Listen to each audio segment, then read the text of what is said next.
జీవనాన చేస్తే ముఖ్యమంత్రి పదవి చేయాలా? ముఖ్యమంత్రి ఇస్తారా కేసీఆర్? రేపు ఇస్తారా? కొన్ని పార్టీ ప్రెసిడెంట్ ఇస్తారా? వర్కింగ్ ప్రెసిడెంట్ ఇస్తారా? ఇయ్యరు. మరి అన్నకి ఏమొస్తుంది దాంతో అని అడుగుతున్నాను నేను. దాంట్లోకి పోయిన తర్వాత ఇక్కడుంటే ప్రెసిడెంట్ అయ్యే అవకాశం మీకున్నది. రేపు ప్రభుత్వం కేంద్రంలో అధికారం ఇస్తే గవర్నర్ అయ్యే అవకాశం మీకున్నది. దేశంలో ఒక మంచి నాయకుడు, రైతుల పట్ల చాలా సమస్యలు ఉన్నాయి దేశంలో. ఒక రైతు నాయకుడుగా మీరు చేయండి, తీసుకోండి ఇనిషియేషన్. దానివల్ల మీకు కమ్యూనికేషన్ స్కిల్స్ ప్రాబ్లం లేదు. దేశంలో అన్ని రాష్ట్రాల్లో తిరిగి రైతులను ఏకం చేయడానికి ఒక మంచి అవకాశం కూడా వాడుకోవచ్చు దాన్ని.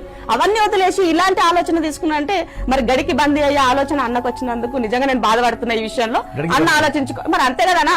ఆ గడి నుంచి సంఖ్యల్లో గడి బందీ నుంచి మనము విమోచనకు బయటకు వచ్చినామని చెప్పేసి మాట్లాడినాము. మరి విమోచనం నుంచి మళ్ళా మనం అందులోకి పోతున్నామని అంటే అర్థం ఏందన్నా? ఏం తీసుకోవాలా?